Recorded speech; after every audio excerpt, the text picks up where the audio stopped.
If you're watching this, send help. We were supposed to be studying the cold, recording penguin migrations, observing seismic shifts.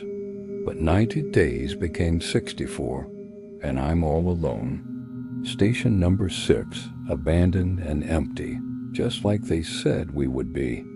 We flew in early October by helicopter. The station hunched against the wind like a broken bird. It was built in the 60s, an oversized toolbox at the end of the earth.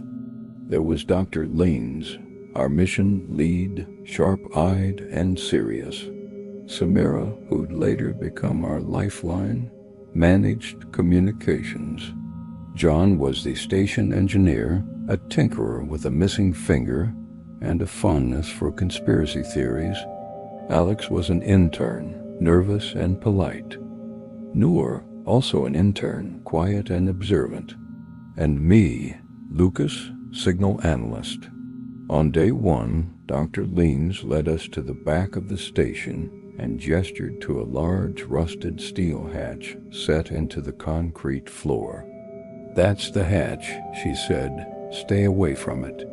The lower levels are off limits. They always have been." She didn't elaborate, but the isolation was thick enough already. Endless white, endless wind, endless cold. Days bled into weeks. The station creaked. The computers hummed. Then on day 18, something changed. Samira called me into the radio room. Her eyes were wide. "You gotta hear this," she said. She was holding a printout with a spectrum of frequencies. I squinted at it. "What's that?" "It's not background noise," she said, tapping the printout. "There's a signal here. It's repeating. See, right there?" I nodded slowly. "Let's log it," she said. So we did. It was a single word spoken in a flat monotone. Down. We tried rebroadcasting it, but nothing happened. Samira spent the next few days running the signal through every possible filter and equation. "It's coming from below," she said one night, her face illuminated by the computer screen. "From under our feet." We triangulated it with other stations, but every point of origin tracked back to our own coordinates. Dr. Lane said it was a frequency bounce, nothing meaningful, but Samaria wouldn't let it go. So late that night, she stayed in the radio room while the rest of us slept in shifts. In the morning, I woke up to find her bunk empty. Her jacket hung where it had been, but her boots were gone. Her gloves were gone. Even her toque, the one with the little ear flaps, was gone. She left behind a computer printout. "Where are you going?" I whispered. The answer came from the radio. "Samaria, come in," it said. "Come in." I ran to the radio room.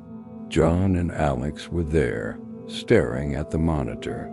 "I've lost her," Samira said quietly, and then the line clicked dead.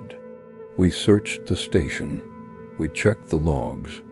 We looked everywhere, but we didn't find any evidence she had left. There were no footprints in the snow, no tracks. As the days passed, we became more cautious. Alex began locking his door. John never slept. He scoured old journals for clues. Dr. Linz became distant. I found myself talking to the computer screen. "Samira, if you're out there, call in, please." But all I got was static. Then one night, Noor started bleeding from the nose. It wasn't much, just a few drops, but it startled her. "Is it the water?" she asked. "We're not getting new shipments," Dr. Lean said. "Everything's recycled. Water, food, oxygen. There's nothing outside of this station that could hurt you."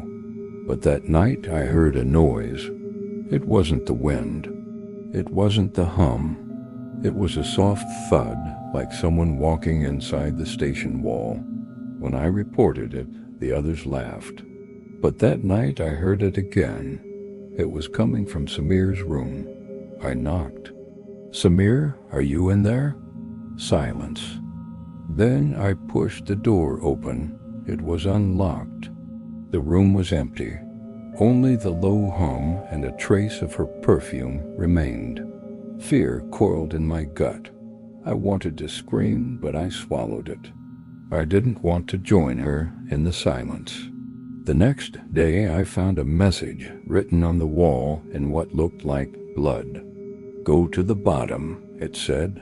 It was scrawled in Alex's handwriting. Then I saw his bunk. The side panels were loose.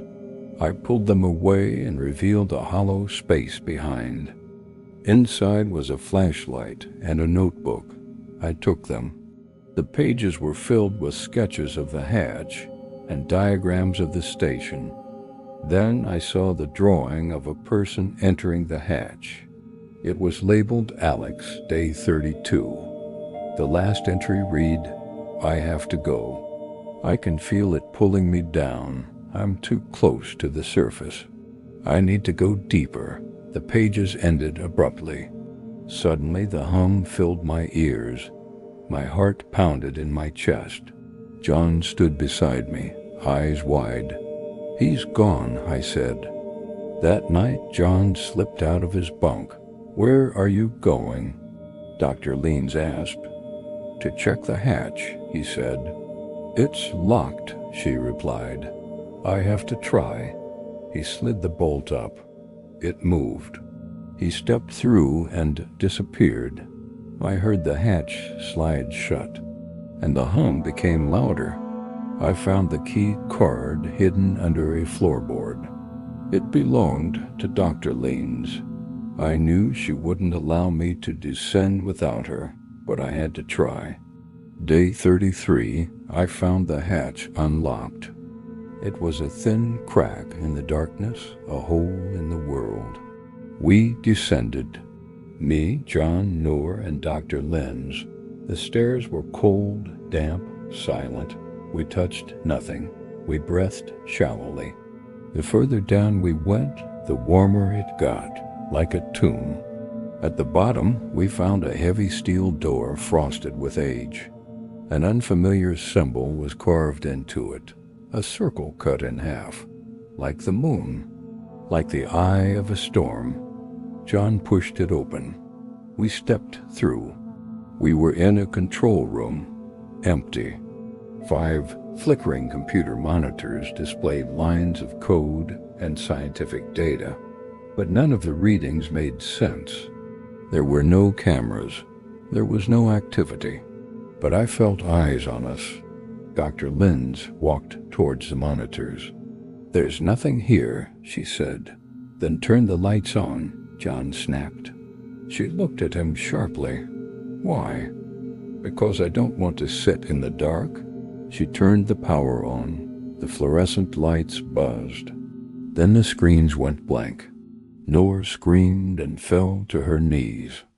Dr. Leans grabbed her and ran for the hatch. They never came back. Day 34. I was alone. The hum grew louder. Night and day became meaningless. John vanished on day 39. I found his journal under his bunk. The last entry read, "It sees me." That night the radio came on by itself. First, static. Then Samara's voice whispering, "Lucas, it's so cold. I can't see." Then Alex, "We shouldn't have opened it." Then John, "Get out." Their voices repeated over and over. I ripped the cables from the wall. The voices kept repeating. They were inside my head. I slammed my fist against the monitor. "Leave me alone," I screamed. They kept repeating. They kept screaming. Then their faces appeared on the monitors. All 5 of them looking straight at me. Their eyes were black. Their mouths were sealed with wire. They were smiling. I ran to the hatch. I pushed it open. I stepped through, and I kept descending. Below the station, below the ice, below the world. To survive the cold, you need heat.